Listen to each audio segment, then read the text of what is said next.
It was 3 in the morning when the phone rang, and I knew, before I even answered, that this was the call I'd been dreading for 20 years. Not because of the time, not because of the rain hammering against my bedroom window, but because of the name on the screen, Brian Waters. Brian never called.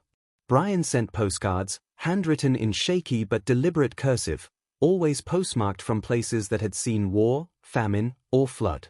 Brian was the kind of man who disappeared into the world's worst corners and emerged months later with nothing but a sunburn and a story too heavy to tell over coffee. So when he called at 3 a.m., I answered on the first ring. "It's bad," he whispered. His voice sounded like gravel and rust. "The worst I've ever seen. And I need you to know. I might not come back from this one." That was the last time I heard his voice for 6 years. Let me rewind.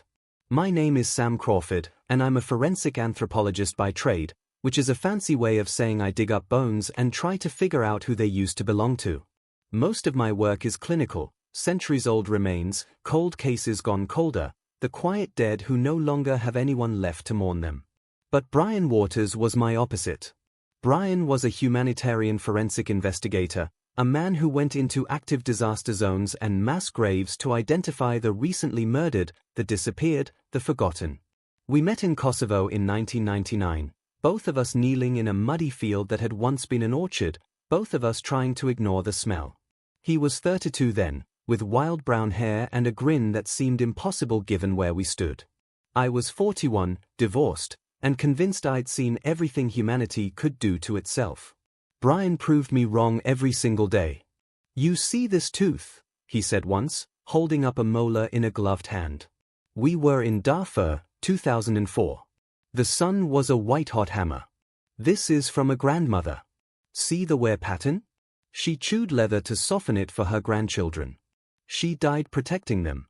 And now I get to tell the world her name. That's not horror, Sam. That's love." That was Brian. He could find love in a mass grave.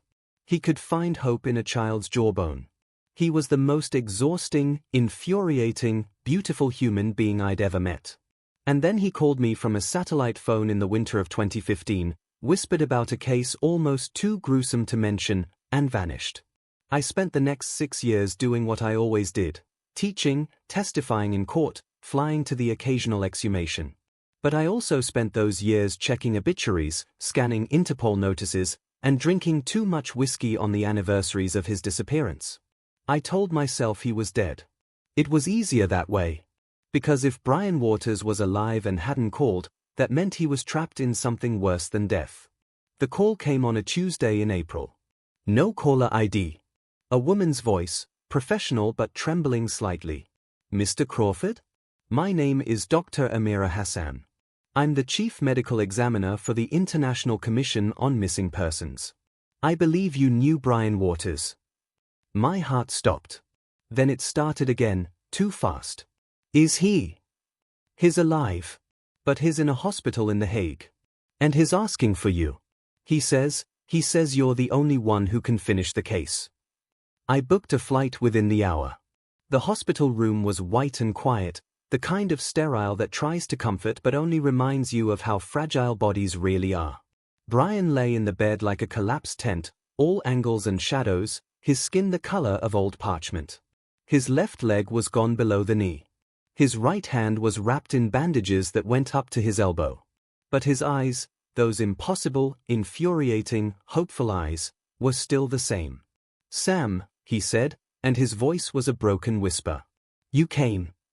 You look like hell, Waters." He laughed, which turned into a cough, which turned into tears. "I feel like hell. But I found them. I found them all." He didn't explain. He didn't have to. Over the next 3 days, as nurses came and went and the tulips outside the window opened to a Dutch spring, Brian told me the story. It was a story I'll carry to my own grave, but I'll try to give you the shape of it. In 2015, Brian had been contacted by a woman named Fatima, a refugee from a village in the mountains of a country I won't name here, because naming it would turn this into politics, and this was never about politics. It was about people. Fatima's village had been overrun by a militia group that believed in erasing history. They didn't just kill people, they killed the memory of people. They burned birth certificates. They smashed gravestones. They threw bodies into unmarked pits and then filled those pits with lime to destroy the evidence. And then, for good measure, they bulldozed the pits and built a parking lot. 23 families had lost everyone. No photos, no records, no graves to visit. Just a parking lot. Fatima had escaped with nothing but a torn piece of cloth, a baby blanket, and a name, her grandmother's name, whispered to her as she fled through a hail of gunfire. "Find Brian Waters," the grandmother had said. "He finds people." So Fatima found him. And Brian, because he was Brian, went. The case was almost too gruesome to mention, and Brian had mentioned it to no one except me. Not because he was secretive, but because he knew that once you spoke certain horrors aloud, they became real in a way that could never be undone. For 6 years, he worked alone, moving through a war zone with false papers and a heart that refused to break. He exhumed the first pit at night, by headlamp, using a trowel he'd carried since Kosovo. He found bones, so many bones, but no names. The lime had done its work. DNA was a long shot at best. But Brian didn't need DNA. He needed patience. He spent months talking to survivors, drawing family trees in the dirt with a stick, memorizing the names of the dead like a prayer. He learned that the grandmother, Fatima's grandmother, had been a midwife. She had delivered every baby in the village for 40 years. And she had a habit. After each birth, she would tie a small knot in a length of wool, 1 knot per baby, and keep the wool in a leather pouch around her neck. By the time the militia came, that pouch contained 187 knots. 187 lives she had brought into the world. Brian found the pouch in the second pit. The leather had rotted, but the wool, miraculously, impossibly, was intact. He held it in his palm and counted the knots by headlamp, alone in a pit that smelled of lime and rain, and he wept. Not from horror. From love. That was the moment he stepped on the landmine. He remembered the explosion as a flower of white light, then darkness. He woke up 3 weeks later in a field hospital, his leg gone, his hand shattered, and his first words were not "Where am I?" or "Am I going to die?" They were "Did I drop the pouch?" A nurse handed it to him. He clutched it to his chest and passed out again. That was the story Brian told me, lying in that hospital bed, his good hand resting on a small evidence bag that contained a piece of knotted wool. "I need you to finish it, Sam," he said. "I need you to take the pouch and find the families. Tell them their grandmother is coming home. Tell them their babies are not forgotten." I wanted to say no. I'm a bones and teeth man, not a hero. I'm the one who stays in the lab while Brian goes into the pit. But he looked at me with those eyes, the same eyes that had smiled at me over a grandmother's tooth in Darfur, and I realized I had been waiting my whole life for someone to ask me to be brave. "Okay," I said. "But you're coming with me. Wheelchair and all." He grinned. It was the first time I'd seen him smile in 6 years. Wouldn't miss it.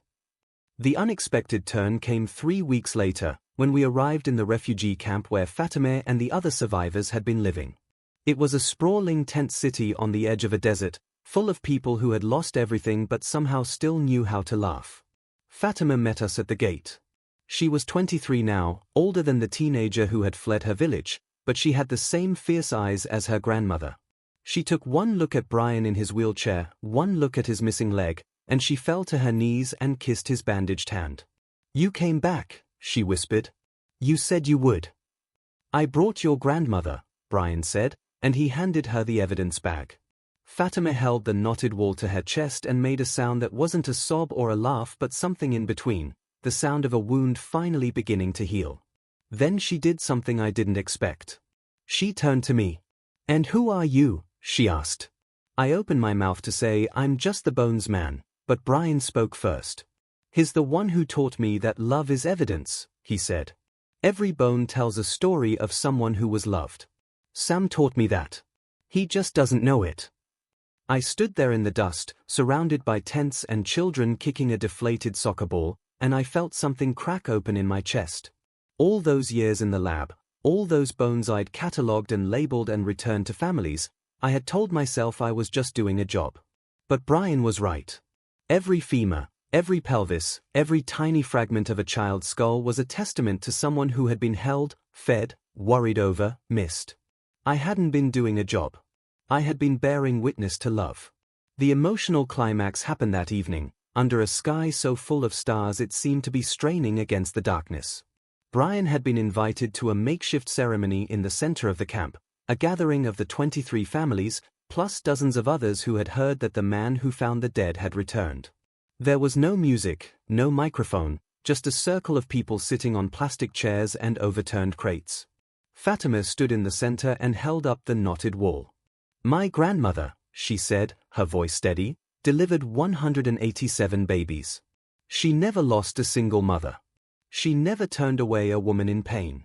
And when the men came to kill us, she stood in the door of her house and said, "You will have to go through me." They did. But not before she told me to find Brian Waters. She looked at Brian, and the tears came then, not sad tears, but the kind that wash you clean. You lost your leg for us, she said. You lost your hand.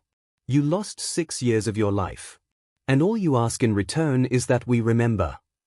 Brian shook his head. I didn't lose anything, he said quietly. I found it. Then he reached into his pocket and pulled out a second evidence bag, one I hadn't seen before.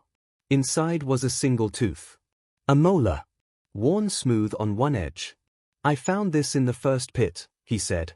The grandmother's jaw was crushed, but this tooth was intact. See the wear pattern? She chewed leather to soften it. For her grandchildren. For all of you. He held it out to Fatima.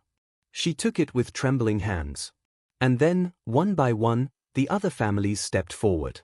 They had brought things too, photographs burned at the edges, a child's shoe, a wedding ring melted by fire. They placed them in a pile at Brian's feet. Not as an offering, but as a testimony. We were here. We loved. We remember.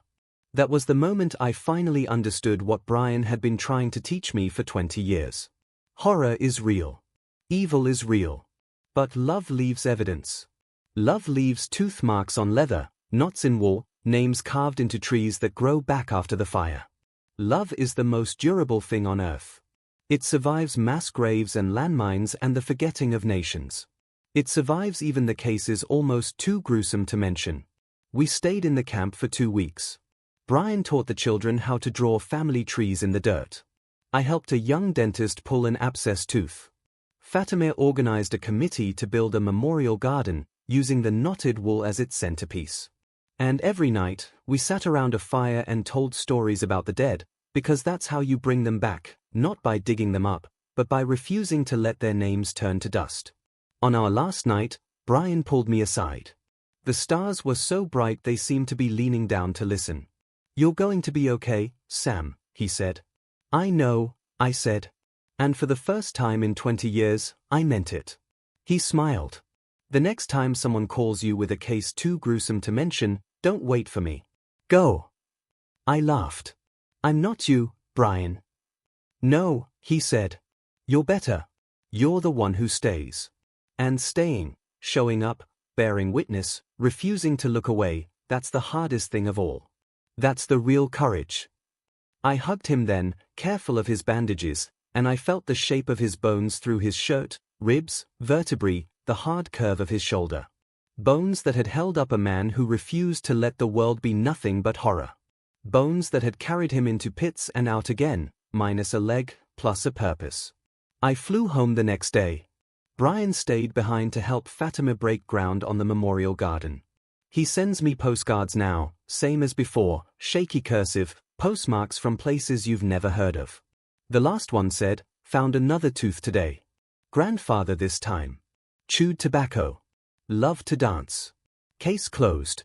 I keep the postcards in a box on my desk, next to a piece of knotted wool that Fatima sent me as a gift. It has one knot. For you, she wrote on the tag. Because you came. Because you stayed. Because you remembered. And that, I think, is the heart of it. Not the horror, though the horror is real, and we must never look away from it. But the remembering. The showing up. The small, quiet, impossible choice to believe that every bone tells a story of love, and that love is the only evidence that matters in the end. So if you ever find yourself standing at the edge of something almost too gruesome to mention, don't turn away. Go. Bear witness. Tie a knot in a piece of wool. And remember, you are not alone. None of us are. Because somewhere, in a hospital bed or a refugee camp or a field that used to be an orchard, there is a Brian Waters, a person who has lost everything except hope. And they are waiting for you to show up and remind them that the world is still worth saving. It always has been. It always will be.